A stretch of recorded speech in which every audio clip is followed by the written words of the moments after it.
இந்தாங்க.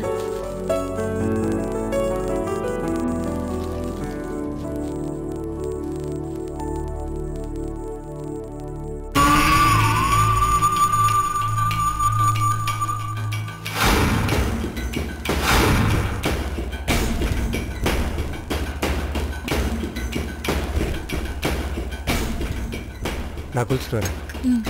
டிஃபன் ரெடியா? ரெடி ஆயிடுச்சுங்க. சரி. என்ன சங்கீதா, ஏன் முகம் வேர்த்திருக்கு? ஒன்றும் இல்லைங்க, கிச்சன்ல கொஞ்சம் வேலை அதிகம் அதான். ஓ சரி, நான் குளிச்சுட்டு வந்துடுறேன். ம்.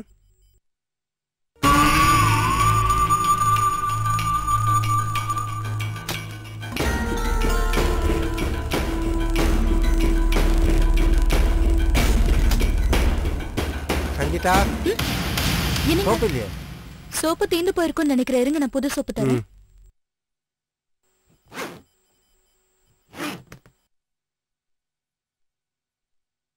இந்தாங்க. என்னங்க, வெயில் காலம் வந்துடுச்சு, நல்லா குளிர குளிர குளிச்சுட்டு வாங்க. அப்படின்னா ஈவினிங் வெளியே வந்தா போதுமா?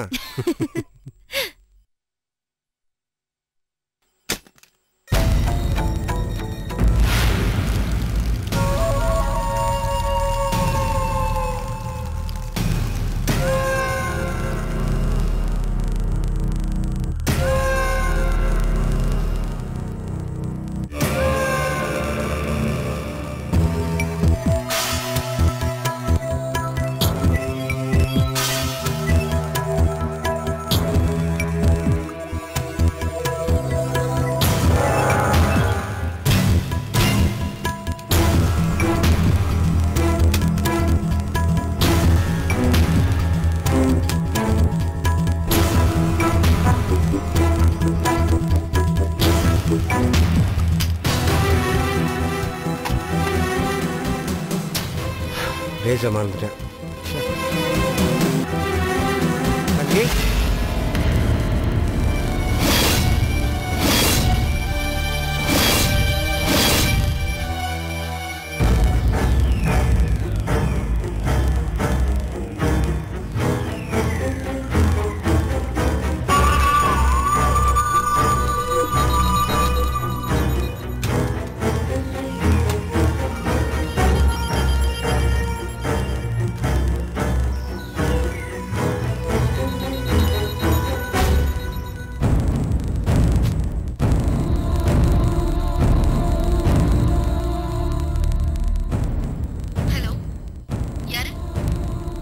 ஹலோ, சரண்யாவா?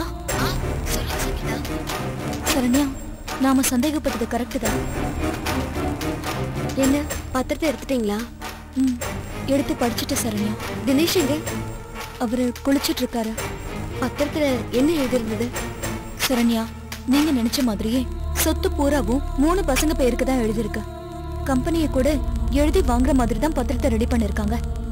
சங்கீதா, இனிமேதான் நீங்க உஷாரா இருக்கணும். அவங்க எந்த நேரத்துல எங்க வச்சு சார் கிட்ட கையெழுத்து வாங்க போறாங்கன்னு தெரிஞ்சுக்கணும். அப்பதான் அவங்கள மாட்ட வைக்க முடியும். சரண்யா, அது வரைக்கும் நாம வெயிட் பண்ணணுமா? இப்பவே நான் போய் மாமா கிட்ட சொல்லிடுறேனே. சங்கீதா, அவசரப்படாதீங்க. நீங்க பத்திரத்தை சார் கிட்ட காட்டினா கூட ஏதாவது ஒரு பொய்ய சொல்லி தப்பிச்சிருவாங்க. நாங்க இதை ரெடி பண்ணவே இல்ல, இது யாரு எழுதின பத்திரம்னே தெரியல அப்படின்னு சொன்னா கூட அதை நம்ம ப்ரூவ் பண்ண முடியாது.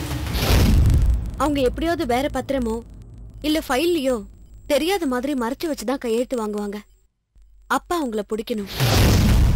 அப்பதான் அவங்க சதிய சாருக்கு புரிய வைக்க முடியும். சரி சரண்யா, நீங்க சொல்றதுதான் கரெக்ட். நான் அவங்கள ஃபாலோ பண்ணி விஷயத்தை தெரிஞ்சுக்கிட்டு அப்புறம் உங்களுக்கு ஃபோன் பண்றேன். ஓகே, பாய்.